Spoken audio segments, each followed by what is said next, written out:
Hey guys, I'm going to talk about Resident Evil 8, or Resident Evil Village, as it's also called. Um, it's an interesting game.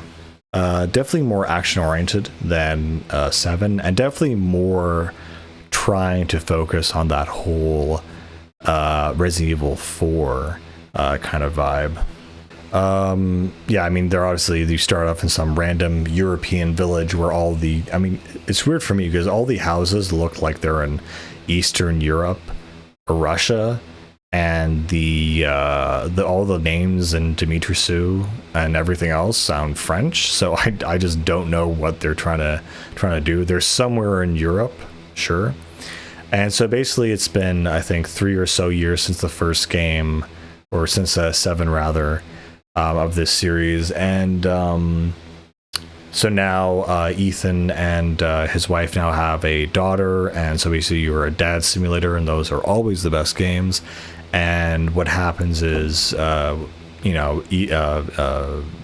Chris shows up and takes your daughter and shoots your wife Mia like 10 times in the head. Like, I've heard jokes about it, but it's just so excessive that he doesn't shoot her once. He unloads his whole clip into her, and it's just absolutely ridiculous.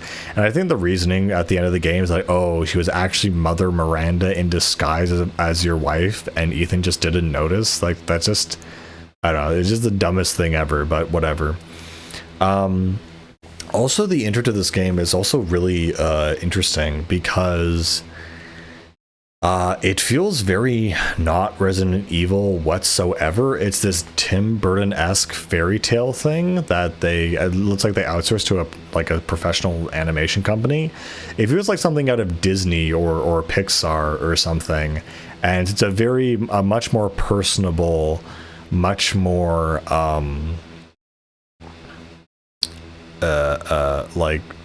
like fairy tale-esque thing that they were going for.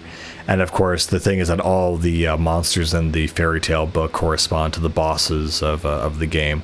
But it was just very, very odd. It's a much more personal story where it kind of takes on and is focused around Ethan's daughter. And of course, by the end of the game, it's kind of saying that, Ethan's daughter is going to be, in the next game. It's going to be her story. And it's so funny how it does it, though, because it says at the end of the game, the father's story is over, which is true, but it just sounds like such a weird way to say it. But anyway, another thing, too, is that when you do that cutscene, and then the walking through the house, taking care of your daughter cutscene, which is a forced walking thing. And then you have the opening of this game when the truck crashes, you have a forced walking thing. The thing that this game is also trying to be like Resident Evil 4 in the sense that you're supposed to be for high replayability. And there were quite a few times when I missed certain things, you think, because this game is actually based around a hub world. It's really cool, actually, that you go to the village, and the village is kind of the hub where you return to it, and there's different things you can do, different areas you can unlock, different items you can get, and now that you have certain things like the water wheel for the well. And so it really focuses you and encourages you to replay the game, but it gives you no option to skip these opening.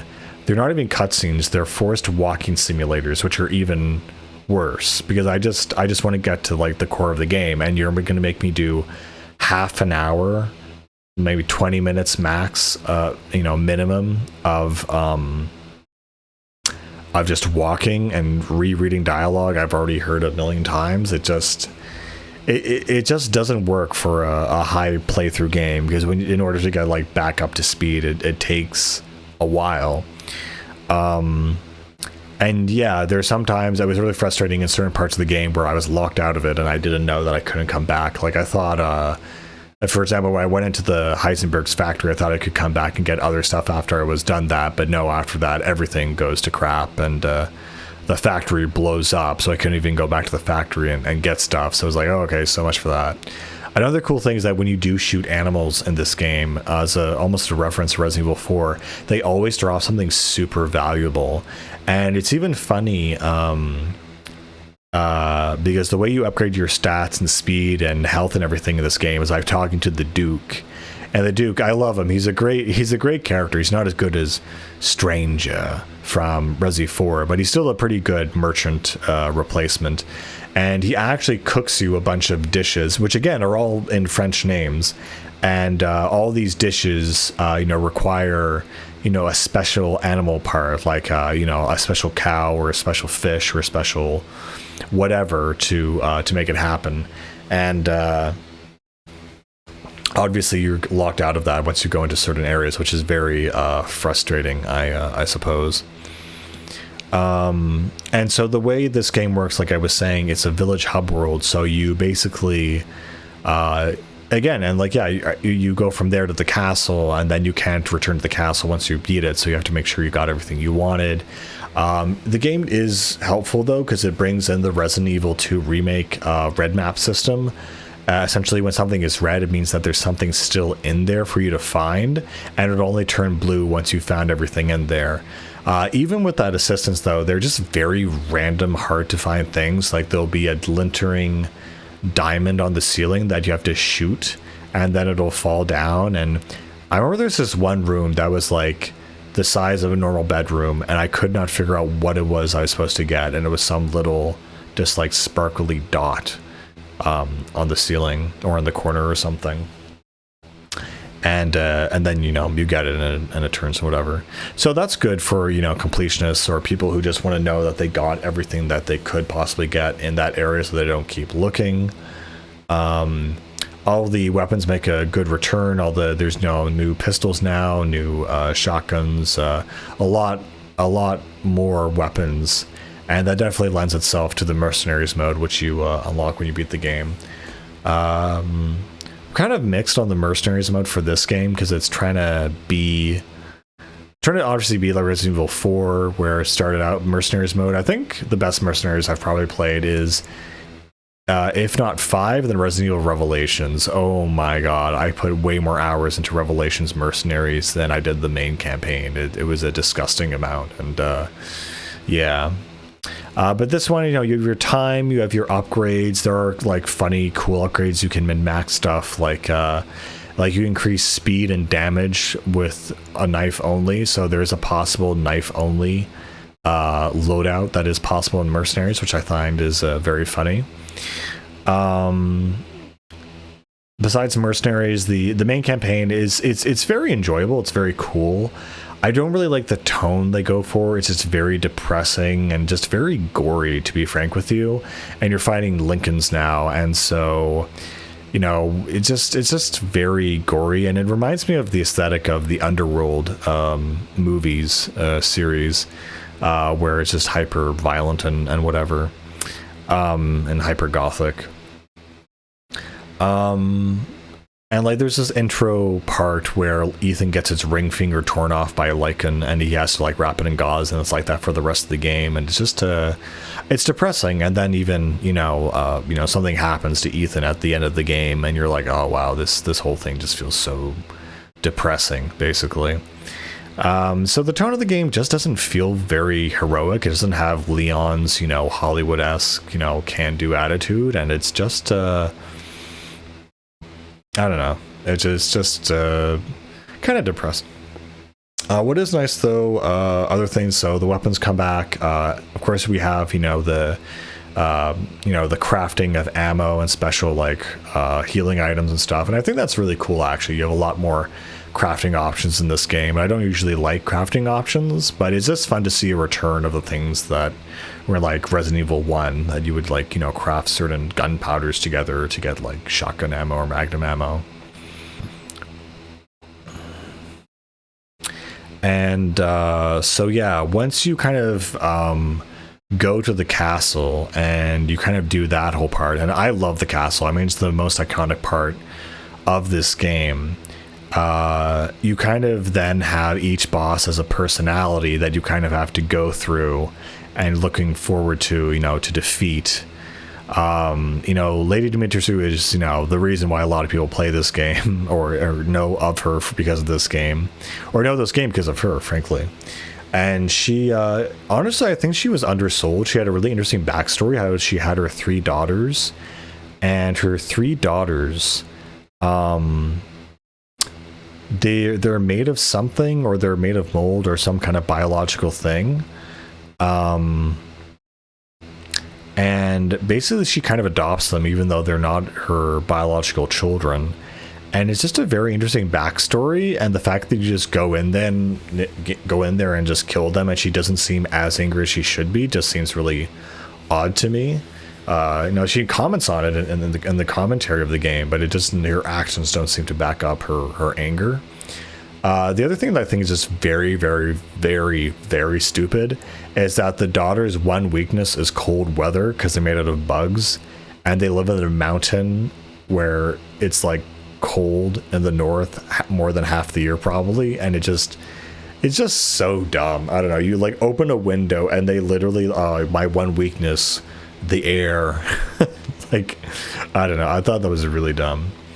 Aside from that, though, I think Lady Dimitrescu was a great boss fight, and a great kind of pre-boss fight, because she would chase you around the castle and assault you and chase you, and even cut off your hand. And I think that scene where she cut off your hand, so I forget what the twist was in this game. I think it's something like some stupid thing that Ethan was made of mold all along, and so was his wife, so it doesn't matter. And that's also why he can like regenerate more than an average person. Like if Chris, put on the green herb thing on his arm or whatever, it wouldn't regenerate or reattach, but because Ethan's made of mold, it does, I guess, is the thing. And they do a stupid retcon thing, I think, with Ethan's story in 7, but regardless, it's so cool though, because Lady Dimitrescu, she turns into this giant dragon, and you have this really, frankly, epic fight with her in the castle, and it was like really, really cool. That was the highlight of the game for me, for sure. And then she kind of, falls down to the earth, and you exit the castle, and you're back in the village. And then the next 3 bosses are like the other 3 areas connected to the village, and you go in between each one. I was kind of underwhelmed though by the next one, because the puppet boss, you basically go through a couple corridors, an elevator, and you're right at the boss room, and you just immediately just fight him or it immediately. Then there was the other one, the fish guy, who was, honestly, I thought he was actually very, very funny, because he would say, I don't want to be alone, I need to make friends. Like he just had this stereotype of this big lummox that was just incompetent and lonely and sad and ugly, and it just, I don't know, it amused me more than I think it was intended to.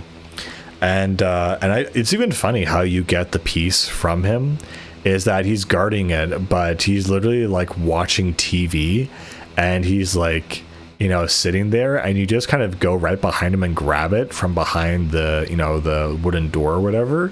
And he's like, oh no, give that back. So funny.